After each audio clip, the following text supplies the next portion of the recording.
Good afternoon, ladies and gentlemen. Thanks for being here this afternoon. Welcome back from the Labor Day weekend. I just have a short announcement here. I would like to provide you with an update on the federal government's ongoing response to a number of events affecting areas across the country. On Sunday, as you know, the President visited New Jersey to survey damage there and meet with local officials, including Governor Christie. Yesterday, DHS Secretary Napolitano toured damage in Connecticut from Hurricane Irene and met with state and local officials, including Governor Malloy and first responders. FEMA, through its regional offices in Atlanta, New York, and Denton, Texas, is also closely monitoring the remains of Tropical Depression Lee as it moves over southeastern states. Also, we are monitoring the major fires in Texas. This past weekend, at the request of the Texas governor, 7 fire management assistant grants were approved by this administration for the ongoing firefighting efforts there. In total, we have approved 52 fire management assistant grants requested by the governor during this fire season, as well as a major disaster declaration to help cover expenses from earlier emergency response efforts this past July. We will continue to work closely with the state and local emergency management officials as their efforts to contain these fires continue. With that, I will go to the Associated Press. Jay, do you know what the amount is of these grants? I'll have to get that for you. It's a proportion of the cost of fighting a fire, is my understanding how these grants work. Yes. Thank you. Thanks. Two topics. Speaker Boehner and Representative Cantor today issued a letter, which I'm sure you saw, to President Obama, in which they appeared to try to zero in on areas of common interest, including infrastructure, and said that there should not be an all-or-nothing solution to breaking down. Do you guys see this as an opening, an important opening, or are you dubious given the partisanship of the recent days?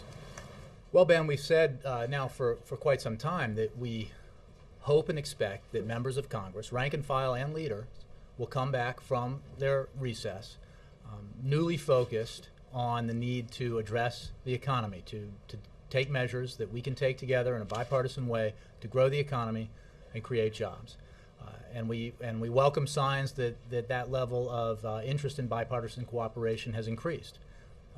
We certainly think, as I've said before, that we expect that members of Congress, House and Senate, heard in their districts and states the same kinds of things from their constituents that the President heard when he visited the Midwest on his bus tour and previous trip as well, that there is a level of frustration with Washington that is palpable, and that Americans of all stripes, whether they are registered Republicans or Independents or Democrats, no matter how they voted or how they will vote, are tired of gridlock and political posturing getting in the way of Washington doing the things that can and should be done to help them and help the economy. And as you know, what's important here is that gridlock and obstructionism are not new. We've seen it obviously for a long time, those of us who have been in Washington and watched it. What was unique about what Americans saw this summer was that it wasn't just frustrating, it was harmful, it was dangerous. It had a direct negative impact on the economy, on confidence, consumer confidence and business confidence. While expectations for what Washington can do are tempered with skepticism, Americans should not have to expect that Washington will, by its actions, actually harm the economy. Has the White House been consulting at all with Republican leaders in Congress ahead of the speech on some of these areas of potential bipartisan agreement to build support to speed this thing along, or are they going to hear about any new ideas along with the rest of the country? Well, I've had this question as well. And last week, the President has, throughout this year, certainly throughout the spring and summer, been in regular consultation with members of Congress and leaders of both parties.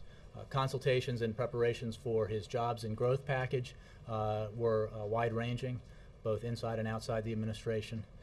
And the ideas the President collected helped inform him as he made his decisions for this package. I'm sure the President will be consulting with leaders of Congress going forward as he moves forward by presenting his jobs and growth package to the Congress, by calling on them to act. You will see that it is a significant proposal, but it contains ideas that have historically garnered bipartisan support by the very members who will sit in the hall on Thursday night. So he hopes that the imperative to help the economy, to grow the economy, to create jobs will trump political partisanship. One other topic, please. The AP had a series of reports based on documents that show the New York Police Department has put the Muslim community around New York under scrutiny, using undercover officers and informants to monitor restaurants and mosques and social groups. Does the White House see this as a best practice for combating extremism? I'm sorry, Ben, I'm not aware of those reports, so I'll have to take the question, and it sounds like it might well be addressed to DHS or other agencies, but I'm happy to take the question. Jay, the turbulence in markets is reflecting growing concern about the European crisis. What advice is the president giving to his European counterparts about this, and is this going to be a part of his speech, given that this turmoil could very well affect the U.S. economy in a very big way? I'll make 2 points. First, we are in regular consultation with our European counterparts at a variety of levels. The president, obviously, with his counterparts, Secretary Geithner with his. Secretary Geithner will be in France for a ministerial level meeting of the G7 on G8 rather on this weekend on Friday. Is it G? Yeah. And those consultations are ongoing. Obviously, the Europeans face a difficult challenge, but we believe that they have both the ability and the will to meet their obligations. We continue to believe that. As for the effect of what's been happening in Europe on our economy, there's no question that there is an impact. We have acknowledged that previously, which is why it's so important that we continue to consult with and coordinate with our counterparts. The president, going to your question about his speech, believes that one thing we can do when we talk about our economy is control the things we can control. Take action where we can take action to grow the economy and create jobs. There's no doubt that there have been events this year that are out of our control completely, like an earthquake and a tsunami that have affected our economy. The Arab Spring, the uprisings there that have affected oil prices, that have affected our economy.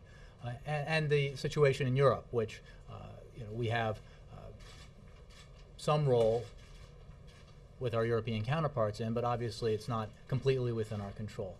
These things happen, and we deal with them. While we are dealing with them, we should take action where we can, and that's why the president feels so strongly that on Thursday night, as you will hear, we need to do the things we can do to grow the economy and create jobs. The package he will put forward will absolutely be judged by independent economic analysts to, if passed, have a direct, quick, and positive impact on the economy and job creation. Is the president confident in how the European leaders are handling this crisis? Well, we believe that they need to handle the crisis, and we believe they have the ability and the will. They've been grappling with it, obviously, for a while now, and we understand that it's clear that they are working hard to address it, and the president, as well as Secretary Geithner and others, are in regular consultation with them on it. Just shifting topics, the decision to give this speech to a joint session of Congress, one of the reasons you said the president wanted to do that is because Congress would need to pass at least some of these initiatives, some maybe by executive action. Given, though, that the views on how you spur growth at the moment are just so different, the Republicans criticize what they see as a Keynesian approach and want permanent overhauls of the tax code and things like that, and a new look at regulations. Can you talk a little bit more about why the president wants to do this when the philosophical difference couldn't be greater? Well, I'll go to Ben's question to point out that there are areas that we know have enjoyed bipartisan support, measures that we can take. One thing the president has spoken about is extending the payroll tax cut, a tax cut for millions and millions of Americans, working Americans, money that puts, on average, $1,000 back in the wallets of average American families across the country, has done for this year. The president wants to see it happen again next year. We believe that should have bipartisan support. There are other measures. The infrastructure bank that we've talked about has bipartisan support, has the support of labor and business, for example. There are a number of measures that we believe have enjoyed bipartisan support, can, should, and will enjoy bipartisan support this fall. If people are serious about, if members of Congress are serious about trying to help the economy, which we believe is their number one obligation. That's what their constituents are demanding. Obviously, we have serious differences. Some of the measures that you talked about, you can have a debate about some of the things that you've discussed, tax reform and regulatory reform. The President is for both of those and has his own ideas about them and has taken measures on regulations already, as you know. What is indisputable is that we need to do things that will have a direct impact in the short term to grow the economy and create jobs. And the President will put forward proposals that do just that. But I think that's where the difference is, because even on the payroll tax, Republicans are saying it wouldn't do the economy a whole lot of good to just extend a temporary tax cut temporarily. Mm-hmm. Well, they would have to consult with economists who disagree significantly with that. That there is no question that that tax cut has a direct impact on job growth and economic growth. Has had this year and would have if it were extended. And other measures that we will propose that have had bipartisan support in the past, precisely because they are judged by independent analysts to have a direct impact on the economy and jobs, should have that kind of support again in the future. Let me also be clear that the President will make it absolutely clear that he will pay for these proposals. He knows that's important, and it is part of his commitment to deficit reduction and long-term debt reduction, getting our deficits and debt under control. He was very aggressive in pursuing that in his negotiations with John Boehner, Speaker of the House, and he will continue to be aggressive in pushing for substantial deficit and debt reduction in a comprehensive way, a way that is balanced, that makes sure that none of the burden rather doesn't fall solely on one segment of society, but that it's shared. And he believes that's the best way, as again, a broad consensus agrees, the best way to tackle our deficits and long-term debt. Jake. The President's talked about, I know there's a lot in the speech that we don't know about, but it does seem like infrastructure spending is going to be part of it. He's mentioned it several times, including yesterday. There obviously were hundreds of billions of dollars of infrastructure spending in the stimulus bill, and while that bill may have stemmed the bleeding, it obviously did not prompt the kind of economic recovery that the President had hoped. Why would a new round of infrastructure spending have a different effect? I think your analysis of the Recovery Act, I think hundreds of billions, I think may be overstating the amount of actual infrastructure spending. But remember, there were, what a lot of people don't know, it wasn't widely reported, is a third of the Recovery Act, fully a third, was tax cuts. And then assistance to states, and there were a lot of different components of it. Hundreds of. Will get us a number. We'll get that for you. But the point is, what is uncontestable is that those infrastructure projects that were funded by the Recovery Act were very well managed, came in on budget or under budget, and led to the creation of many jobs by outside independent analysts. I mean, broadly, the Recovery Act, I think it was over 3 million jobs created or supported, over 3 million jobs created or saved over 3 million jobs. If you're asking me, did it fill the hole created by 8 million jobs lost? The answer is no, because 8 million jobs is more than the 3 million that the Recovery Act created or saved. That's how dire the situation was that we encountered when the President was sworn into office. What it definitely did was, together with the other initiatives the President took in conjunction with Congress, has prevented us from falling into a Great Depression and began the slow but steady road to recovery, which has led to more than 2 million private sector jobs created in the last 18 months and economic growth rather than economic contraction. Nobody is arguing that the growth we've seen this year is anywhere near robust enough, or that the job creation we've seen is enough. But even this year, there have been 1 million private sector jobs created, and we certainly think that the initiatives put forward by the President and taken up by Congress and passed had a lot to do with that.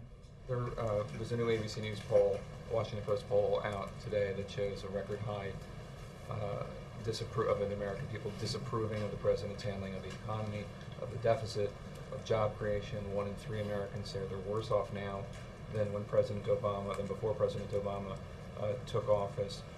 What's the president's message to these people? That he is working every day to take the necessary measures to grow the economy and create jobs, that he fully understands the anxiety that is out there among the American people about the economy, the frustration at the pace of growth, the frustration at the pace of job creation, and that's why he feels it is so urgent to take action now and not to simply say, oh, well, we shouldn't do anything and then let it all be decided next year after an election. The American people don't deserve that. They deserve action now, and that's why the president will call for action now.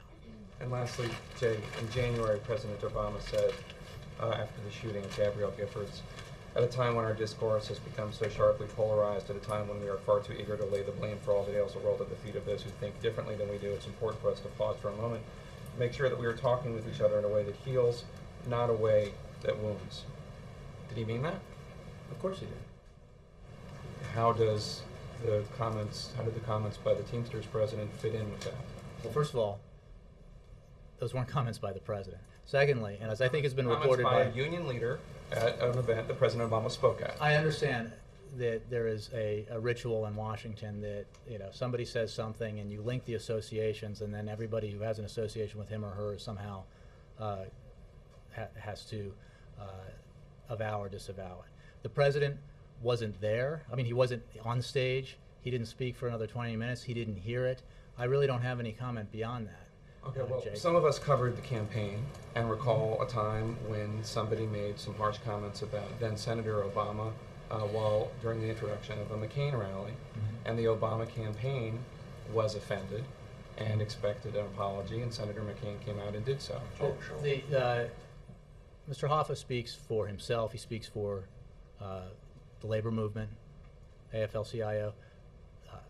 President speaks for himself. I speak for the president. You know, what the president was glad to do yesterday was have the opportunity to present his views on the importance of working Americans and on the importance of taking measures to help working Americans to create jobs and grow the economy. So the precedent you're setting right now for the 2012 election is the Republican candidates are the ones that we need to pay attention to, and those who introduce them at rallies, they're surrogates. Jake, you don't need to pay attention really, to anything that they say. I think I've said what I can say about this. Is that the standard now? You can report it as you like. I'd rather I think not I've have made to it. do this Washington kabuki every time something happens. It's But up to you if to that's do the if that's kabuki, the Jake. standard, then The standard is we should focus on the actions we can take to grow the economy and create jobs instead of focusing on kabuki theater. Does the president find the comments appropriate? Can we move on? Jay, given the anticipation that's building up to Thursday, is the president concerned that the expectations set for the speech are simply way too high? There's just short of producing 8 million jobs, what can this man do? Look, every day he can do what he can and focus on the things that we can do, working with Congress or independently as the administration, administratively rather, to grow the economy and create jobs. This is obviously not something that's done in a day.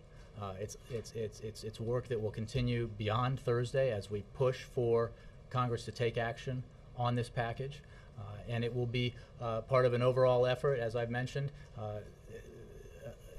regarding the president's longer-term view about where we need to move this economy that includes long-term investments in infrastructure, innovation, and education, and tackling our long-term deficit and debt problems. So the answer is, obviously, the work does not get done in one day or one night. This is a multi-step process that hopefully results in Congress taking appropriate action to grow the economy and create jobs. Action that, if passed in its entirety, would have significant impact immediately or within the year on economic growth and job creation. Republicans are already expressing frustration that this is being called bipartisan, but they're not being consulted in advance at all. And Democrats expressing frustration that they're hearing legislation will be delivered to them, and they think, hey, we've got our plans of our own. Why are we getting this from on high? But Jessica, when we say that the proposals the president will put forward have had are the kinds that have had bipartisan support in the past, we are speaking the truth, and you will be able to judge when you see whether that is the case. We're not saying that this is part of a bipartisan negotiation that has created this plan. In terms of consultations, I wasn't aware that when the Republicans drew up H.R. 1, they had invited Democrats to write it with them, or the Ryan Plan, or any of their economic proposals going forward. What they do is put those proposals forward, and they are judged on the merits in Congress and by the American people as to whether or not they are centrist, have bipartisan support, or whether they are too partisan or too political. We will put forward a proposal, the president will put forward a proposal that is made up of component parts that have enjoyed bipartisan support in the past. Not only that, they will be paid for. And you think your relations with Congress are at a reasonable enough place that these can pass? I think that the American people do not care whether or not we express niceties. That's a good thing. Civility is important, and we're all for it. What American people care about is that Congress, Washington in general, take action. Take the kind of action that will improve the economic situation in the United States, both in the near term and the long term. Yes, Nora. Jay, how much would you characterize in this speech of new proposals that we've not already heard the president or the administration talk about or float? I think that you will hear some new proposals that you have not heard us talk about or float. And can I turn to Afghanistan and ask whether the president has received a recommendation from Secretary Panetta to reduce the number of troop levels to about 3,000 by year's end? I think you mean Iraq. Excuse me. Yes. Iraq, thank you. No, and the process has, as you know, we are operating under a status of forces agreement with the Iraqi government that was signed by the previous administration to draw down our forces. We're in negotiations, consultations with the Iraqi government about what our relationship with Iraq will look like going forward. We want a normal, productive, healthy relationship with Iraq going forward. We have said in the past that if the security component of that relationship, if the Iraqi government makes a request of us, we will certainly consider it.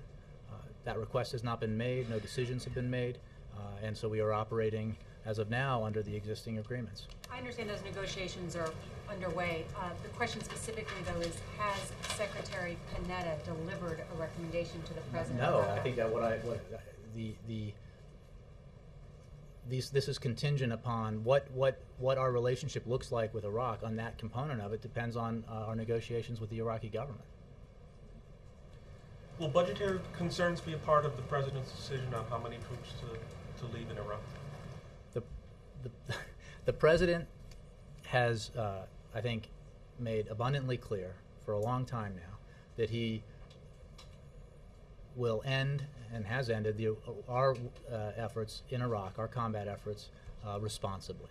We have been operating on a timetable that has withdrawn over 100,000 U.S. forces since he took office in a way that has been incredibly careful and responsible, and has allowed the Iraqis to further build up their security forces and improve their capacities.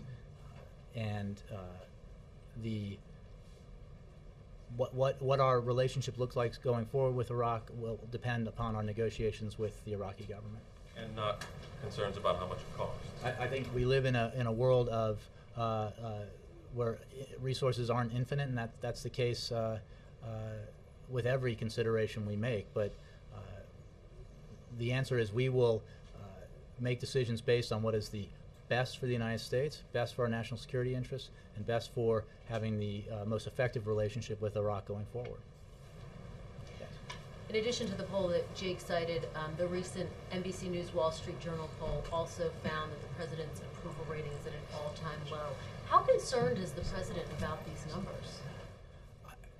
I can honestly tell you that I have spent quite a bit of time with the president this week, last week.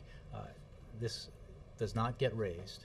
The president is focused on the measures he can take as president of the United States, either administratively or working with Congress legislatively, to address the urgent need to grow our economy and create jobs, to deal with the fact that economic growth is not fast enough and that job creation is not substantial enough. I think that this is one of those cases where good policy makes good politics. What he is focused on is doing what the American people are demanding that Washington do, which is listen to them and not spend a lot of time trying to score political points and winning ideological battles on the fringes.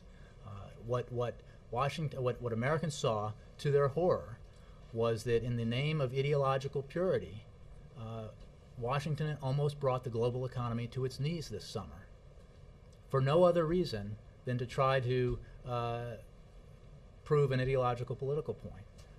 That was unacceptable, and it had, even though it didn't happen, and it was that calamitous result was averted, the impact was felt on confidence among consumers and among businesses, and that's just not okay.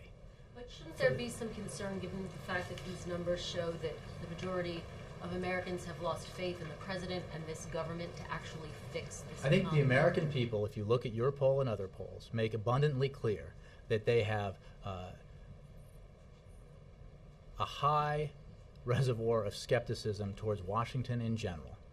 And I think that has been exacerbated dramatically by what they witnessed this summer, where the opportunity to do something sweeping and bold and bipartisan was squandered because there wasn't the political will to make it happen.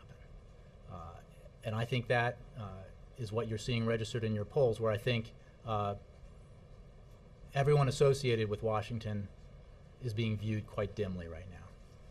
We've spoken with someone who said that these ideas that were put forth, that we heard yesterday from the president, are ideas that have been talked about before, that there's not a whole lot of confidence that this speech will have new ideas. And I know you told Nora there will be some new ideas. Given that we're so close to the speech, can you tell us what percentage of this plan will be new? Look, I think what's new to some is not new to others. There's a limited universe of things that can be done. I think economists will be very clear with you if you call them up and talk to them about the things that we can do in Washington to affect growth, affect job creation in a positive way. But within the sort of basket areas, there are new ideas and new proposals that you will hear. I don't have a percentage for you because it depends on how broadly you've read up on it. And I would also make the point that just because you've heard it somewhere out there in Washington doesn't mean you've heard it from us. And the president has consulted widely. He has listened to ideas from the private sector, from economists inside and outside the administration, and considered a vast array of ideas. And he will put forward his proposal, a collection of ideas that he thinks will have the most effective impact on the economy and jobs. And Jay, just finally, 72% of Americans believe that the economy hasn't hit rock bottom yet. What would you say to those people? That this president's doing everything he can to make sure that we continue to grow the economy and create jobs, that we improve our economic situation, and that he will call on Congress to join him in doing that, and suggest that not doing it, not acting, will be highly unresponsive to what the American people are demanding. Yes. I wanted to ask you about the decision last week on the ozone regulation. Was that a product of a sort of wrenching debate within the White House with a lot of disagreement, or was there sort of a fair amount of consensus that this was the right thing to do given all of the factors? I'm not going to get into an internal process here. It was the president's decision. He laid out the reasoning behind this, the decision in his statement, and I think you've heard from others who have explained it in more detail. So I wouldn't say it was a normal process internally. And Normal. The normal process, what does that mean? I don't know what that means. Normally, Rich? No, I wouldn't say it was. I would just say it was. You know, obviously, you know, these processes decisions are discussed. This was the president's decision. He made the decision. He laid out his reasoning again in the statement that we put out, and I think it's pretty clear. Normally the president comments on the monthly jobs numbers. He didn't do that this time. Is there any reason why? And do you expect him to I think specifically that address those? there have been occasions when I worked for the vice president where the vice president commented. You know, we've had traditionally economic advisors, either the CEA chair, but we don't have one who's been confirmed at the moment, who've gone out. Gene Sperling, the NEC director, went out. No particular reason. You know, it's the president is focused on. I mean, what a lot of people you asked instantly was, how does that change his jobs proposal? The jobs numbers were just another indication of why we need to do what the president is going to ask Congress to do on Thursday. So there was, it's completely consistent with his estimation that we need to take action to get the economy growing again and to get more jobs created. Yep, sorry. Jay, did the White House know the Labor Day rally yesterday would be as partisan event as it turned out to be? Again, I wasn't there. I'm not, you know, the president enjoyed the opportunity to speak to the audience there, to honor working men and women in this country, and to make clear what he believes is the urgent need to take action to grow the economy and create jobs, which is what he will be discussing on Thursday evening in Congress. You know, again, I wasn't there. I'm not sure how to characterize it. The president was invited. He came. He spoke, and he was grateful to have the opportunity to deliver his messages. And what is your answer to Senator McConnell, who used an op-ed today to again call on the administration to send those free trade agreements to Congress? Well, as you know, and as I've said in the past, we look forward to submitting the free trade agreements as soon as possible. The next step is to nail down the remaining specifics on a bipartisan, bicameral agreement to move forward with all three agreements and with TAA, Trade Adjustment Assistance, in a timely fashion. There has been progress made in the Senate, and we hope that progress will continue to be made so that we can move forward on those agreements. And I would just note that TAA is something that has, again, enjoyed wide bipartisan support in the past, and we believe it should this time around as well. McConnell said TAA is unions extracting concessions from the president. Again, there has been broad bipartisan support for TAA in the past. There was support among significant senior members in the House, Republican members in the House for it, and we believe there can and will be support for it moving forward. Yep. To follow up on that, the congressional leaders have already committed to taking those up. So why not send the... Again, we're hopeful that we will reach a bipartisan, bicameral agreement on the sequencing and the process by which these will all be taken up, and hopefully we will see passage of the free trade agreements and TAA and enjoy the benefits that will come from that. The administration wants them as one package, then. I'm not going to negotiate how it works from here. You can talk to folks on the Hill about that. But we believe an agreement can be reached and it should be reached, and that we can move forward and get those passed. Would he send them up Thursday along with his speech I don't have Thursday night? timing announcement to make on that. I'd like to follow up on Karen's question on the European debts in the markets today. Did the president get any briefings today on the markets, what was going on in Europe? Well, he's been here and had been in meetings all day, and I'm sure he did. I wasn't present for that particular one, but I'm sure he has been briefed on it. He said he's been in constant consultation with his counterparts in Europe. Has he called Merkel or Sarkozy today? Not that I'm aware of. No. I believe he spoke with Chancellor Merkel over the weekend, but that was a personal call expressing condolences for the loss of her father. And one last thing, does Mr. Geithner plan to have any suggestions at G8 later this, or G7 later this week? I would steer you towards the Treasury Department for that. David? The president traveled to Detroit yesterday with several labor leaders on the plane with him, I think. Can you tell us kind of what those labor leaders said to the president and what perhaps he promised them, if you have any sense of that? I don't, and I think that the president probably discussed his commitment to helping working Americans and his commitment to growing the economy and creating jobs, and I'm sure that's been his focus pretty intensely of late, and I'm sure that was the nature of the conversation. But I traveled Sunday, not Monday, so I don't actually know. Yeah. Jay, the Palestinian Authority President Mahmoud Abbas said over the weekend that he planned to go ahead with an effort to get recognition of a state at the UN this month, something that the president has come out against, and American officials have said the U.S. would veto. Given that it looks like the Palestinians are going to press on with this, does the administration have a plan B for how to deal with the aftermath of recognition of Palestinian statehood? Well, we have made clear, as you note, that we do not believe that this will bring the Palestinians, if this action were taken or this approach were followed through on, that it would have bring the Palestinians any closer to statehood. Peace has to be negotiated directly by both parties, and we continue to encourage both sides to come back together in direct negotiations. There is no substitute for serious and substantive negotiations between the parties. That has been the case and remains the case, and this you're not going to achieve statehood through through this means, and we think it's we've made our opinion on that pretty clear.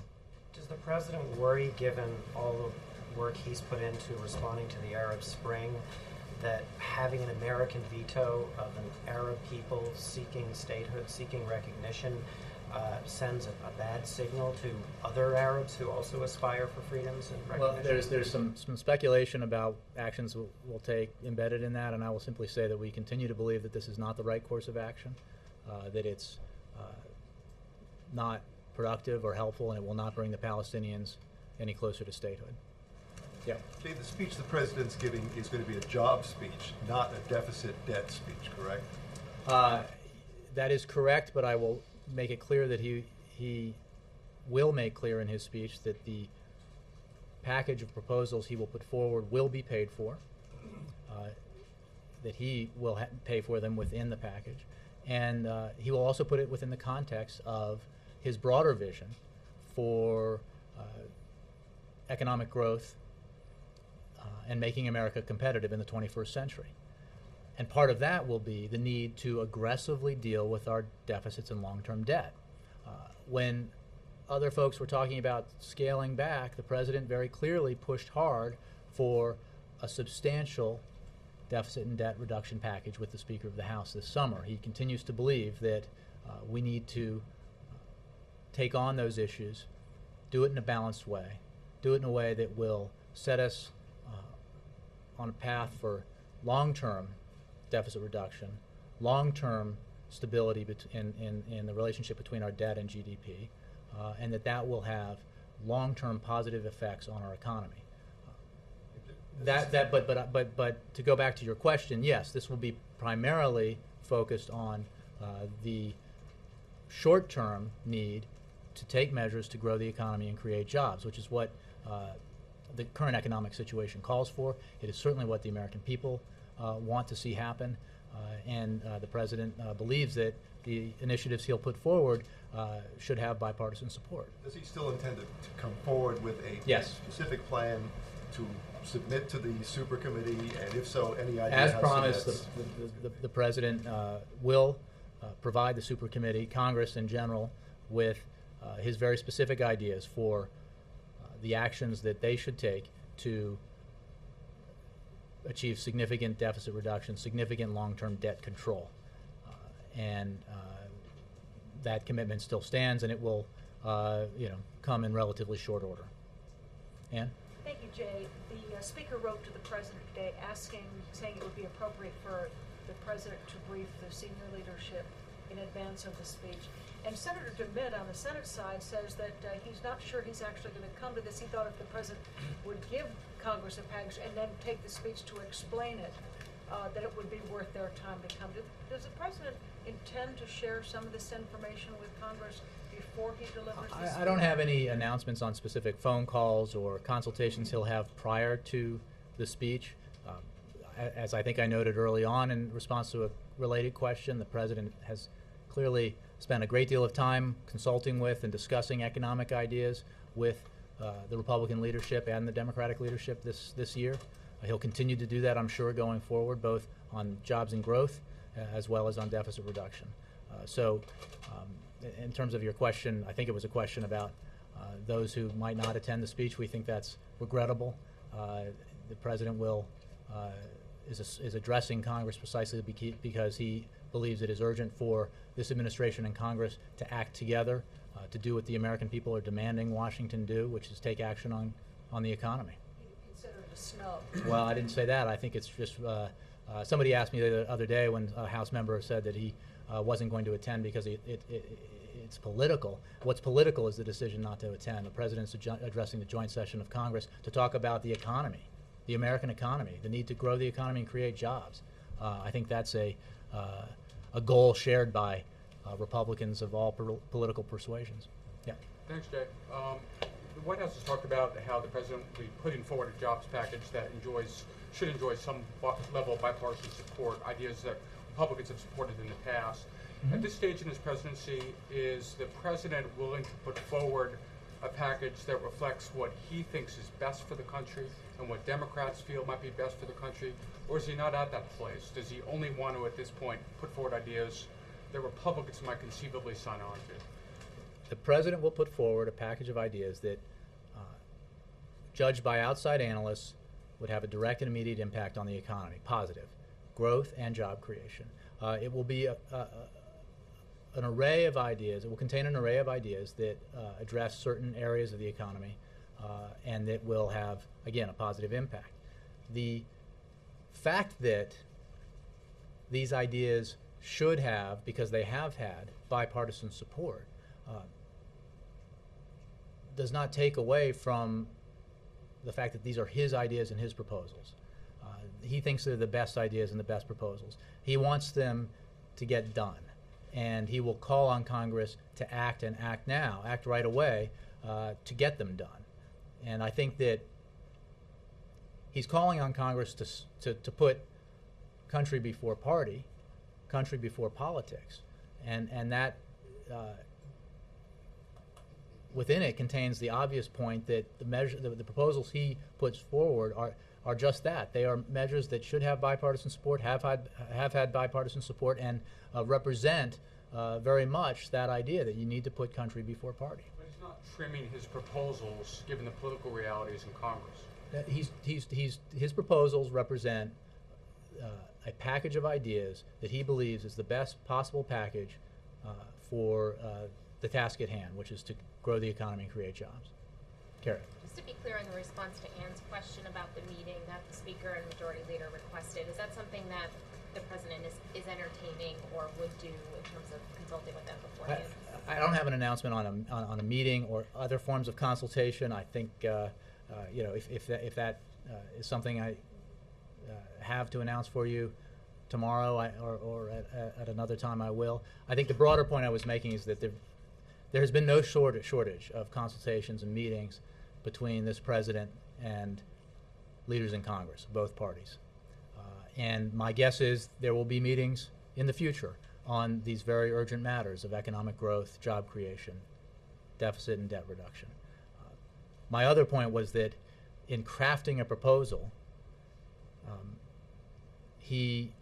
that is very clearly, and you will see it as such, bipartisan in nature in terms of the ideas within it. He looks forward to Congress judging it on its merits and taking action accordingly. And you all will judge it too when you see it. And will this be a package that is a scorable package by CBO standards? Will he have a dollar figure that he puts on it on Yes. Thursday night? What about metrics such as this? It will create this many jobs, or I think we'll leave that to the outside experts to judge. Again, as I've said, I think repeatedly, we feel confident that because of the nature of the measures put forward, that they will be viewed by outside economists as having, if passed, a positive impact of the kind that we're looking for. Yes. I wanted to ask about the relationship and the understanding of the White House between the European crisis and the American crisis. Here very often, after readouts of the calls of the president, that they discuss the European crisis and what it has in consequence for the American side. I really not very often hear about what a problem the American financial crisis is for European markets. So what is the understanding of the White House? Which is a bigger problem, or are they on the same level, mutual influences, bad influences at the moment for the turmoils in the markets? I think I would refer you to the Treasury Department for that kind of analysis in terms of which has more of an impact on the global economy, if that's your question, the situation in Europe or the situation here. What I will say is, going back to my previous answers, that this president is focused on, in addition to the consultations he has with his European counterparts that he and Secretary Geithner have and others, he is focused on the actions that he can take and that he, working with Congress, can take to have a positive impact on the American economy and on the American job picture. We need to do that. We need to do it urgently, even as we contend with some of these other issues that affect our economy that either we have limited control over or no control over, like the effect that the Arab uprisings had on oil prices, or the effect that the earthquake and tsunami had on the economy because of disrupted supply chains. Michael. Does the president have a view on whether a temporary tax holiday for the repatriation of foreign corporate profits would be stimulative to the economy? I'm not going to get into details of things beyond the ones that he's already discussed. In terms of the economic analysis of that, I'd maybe send you to Treasury or somewhere else. And just to be clear on what you were previously talking about, the pay-fors for what he's going to propose Thursday night will be specified Thursday night. It won't be like, oh, I'm going to give a speech a week later where I will explain how I'm going to pay for this. Well, he will make clear that there are pay-fors for the jobs and growth package that he's putting forward. He will also, I don't know in terms of the lines in the speech, but he will make it clear, and there will be supporting information for that. But it will be within the context of his broader proposals for broader deficit reduction and debt control.